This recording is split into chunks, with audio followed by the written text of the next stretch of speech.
Democrats have fired the starting gun on 2028 race. Here are the frontrunners. When J.B. Pritzker stood up to speak at the Center for American Progress earlier this week, the Illinois governor could be forgiven for casting a wistful glance out of the window. The liberal think tank sits just a short walk from the White House, and his appearance there fired the starting gun in the race among Democratic hopefuls aiming to become the next occupant of 1600 Pennsylvania Avenue. Jovial, overweight, and unabashedly progressive, Mr. Pritzker rounded on the rest of his party for taking too submissive an approach to the kleptocratic, cruel, and incompetent administration of Donald Trump. The party should not have voted through Mr. Trump's spending bill earlier this month, he said, arguing the ensuing government shutdown would have proven a real obstacle to the president's submachine gun approach to government reform. Americans are experiencing the cruelty that comes with authoritarian rule, said the portly heir to the Hyatt Hotel's fortune, who had traveled from his home state to make the case in the heart of the U.S. Capitol.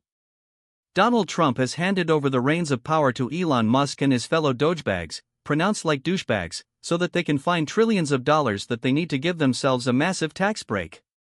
The Democrat brand is at a historic low point. Only 29% of voters approve of the party, according to a CNN poll, and support fell among the young, ethnic minorities and non-university educated citizens in the last election. It will be 2027 by the time the party anoints its challenger for the next election, but the jockeying for position has already begun, and a key emerging fault line is in how far the Democrats should focus on obstructing Mr. Trump. Some candidates, like Mr. Pritzker, favor tub-thumping opposition. Others, in particular Gavin Newsom, the governor of California, lean towards the party absorbing the lessons from its defeat and recalibrating its strategy. Mr. Pritzker's chief of staff, and Caprara, outlined the split in a post on Blue Sky. The fight going on in the Democratic Party right now is not between hard left, left and moderate. It's between those who want to fight and those who want to cave, she said.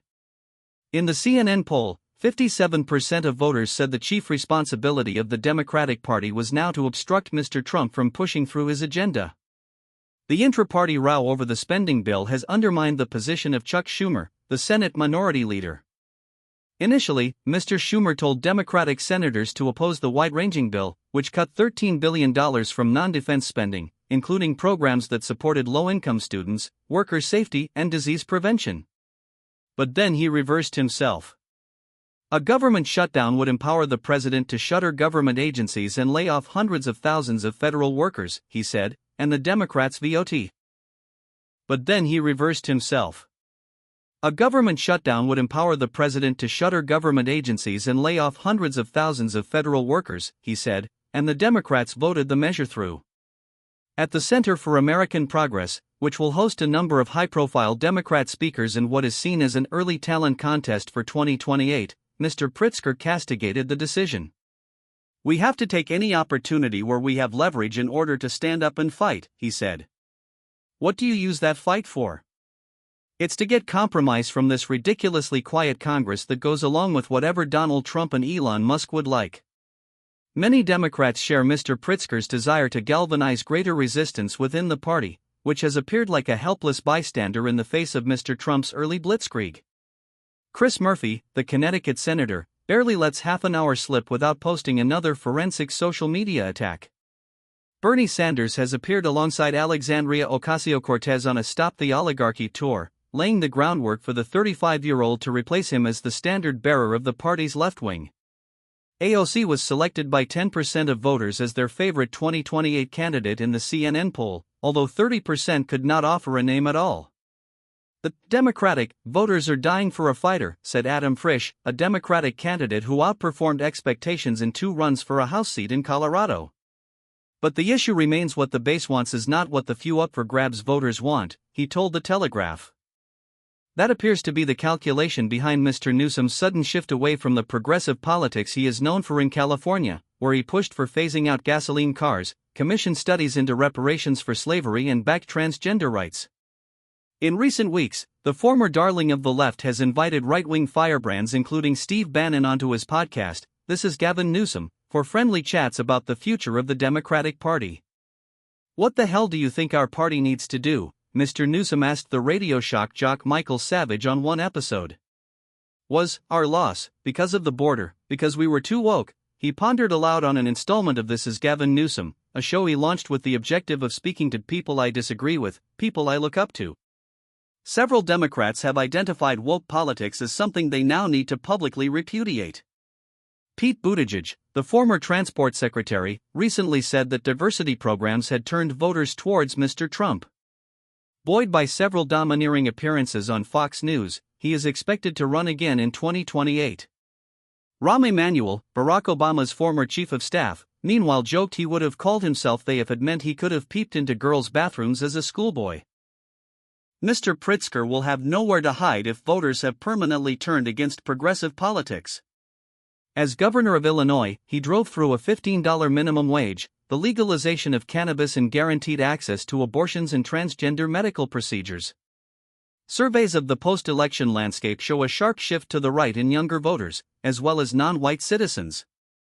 When the progressive governor crosses into their sights, Mr. Musk and Mr. Trump tend to mock him for his weight as much as his policymaking. Nothing gets between J.B. Pritzker and the buffet table, the Tesla owner said recently, after Mr. Pritzker suggested anyone threatening the rights of Illinois citizens would have to come through me. Credited with a ruthless streak to match the size of his $3.6 billion fortune, Mr. Pritzker fired back in equally colorful terms on Tuesday. The memolords and minions in the White House conceive of themselves as kings and nobles who have the divine right to order the world in a way that best suits them and their fellow kleptocrats, he said, urging scared business leaders to take more of a stand against the president. They have the power to push back. And I actually think that Trump would listen to that power, because those are people that he listens to, but they're afraid. On the sidelines, for now, is Kamala Harris. Sources told the New York Times she is considering how a run for governor of California would impact her chances of a third run for the White House in 2028.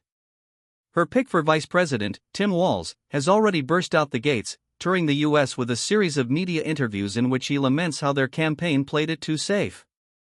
Mr. Newsom's podcasts have seen his favorability take a hit among some Democrats, according to one poll. I think it's clear that Newsom's latest podcasts have kind of enraged the Democratic base, which seems to have been his goal, said Gil Duran, a former Democratic operative who now works as a columnist. But I'm not sure how you get out of a California primary when you've pissed off the core of voters, added Mr. Duran, who was communications director for Ms. Harris when she was California's Attorney General. What a lot of these Democrats are doing is completely accepting the Republican framing of reality, instead of pushing their own frame of what's happening to this country, he said. Speaking to The Telegraph after his own appearance on This Is Gavin Newsom, Mr. Savage offered a different verdict. Gavin's a very, very smart politician. He knows which way the wind blows, yeah, and the wind is blowing to the center or to the right. I think he used me to humanize himself, to be honest with you, the 82-year-old host of Savage Nation said, adding that his movie star good looks and instinct for political shapeshifting could see his reputation recover ahead of 2028.